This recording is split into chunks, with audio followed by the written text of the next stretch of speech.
Kohala ni kod ndalo ne mar mewo kod dok piny. Nyalo bedo ndalo oro, chwiri kata ndalo pon.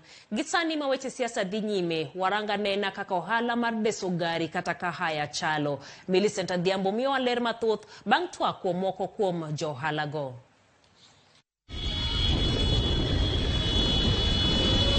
Esechegi makoro siasa ocho chieng'.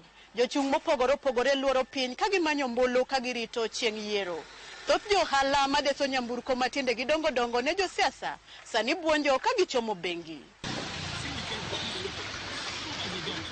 En gino ma osekelo negi fuong'ruok ka gipimo gi ndalo machien ma bende donjo mar korona pacho ka ne orocho ohelni modhuro mana kaka Samuel kod Joshua ma osebede ohala no mar deso nyamburko kuom higni 11 lero. Ohala ber kalure gi wach siasa man tireni. Kechiyudo ka kaka geche ma wan go madongo dongo mag chalo Prado oyudo ka sani ok nya yudo kata kidwaro Kisumu kae. Keche Kisumu ka mostly ok wang'eny ga gi Prado nyalo bet around 50, but sani to kata kipenjo kambi moro amora to biro nyisi ni gionge Prado. Kech sani josiasa okawogi tiyo kodgi. Wadhi kodgi maber. To sani bende business omedo yaore nikech kalure kod corona, dier michane corona en chien chande, ok ne otie maber, but bang'e mano to sani koro waneno ka nitiere pogruok maduong'. Ma en kalure ni thoth josiasa deso nyamburko go mondo konygi chopo e konde duto mag gwenge mapacho ka gigoyo buche mag sero mbulu kendo romo gi jopiny kaka ileronwa kod achiel kuom josiasa go. En adiera ni sani endi weg geche nigi market sani to josiasa e market gi mokwongo to nikech movement dwaro gari, inyalo bedo gi mari, inyalo kodesha, ng'ato nyalo lendi.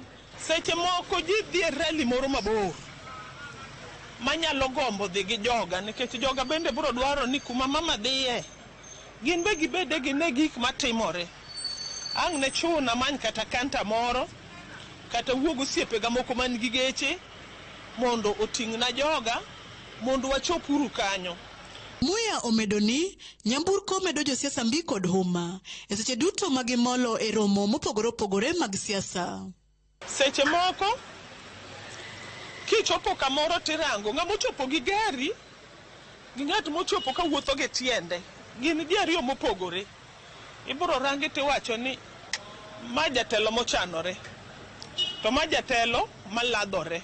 Kaeto sana sana awach ni nitie kata rally mabiro maduong' ka Kisumu ka ni baba ne biro. Ibiro nwang'o ka samoro an gi gacha moro mathis ma kaka nan sani an gi gacha moro an gi geche ga moko mathiso ma kawaida maringo gago. Abro gombo samoro mondo upgrade. Komachielo johala go yango ridruok mar ngima kotenore kod dhi malo mar nengo mauta.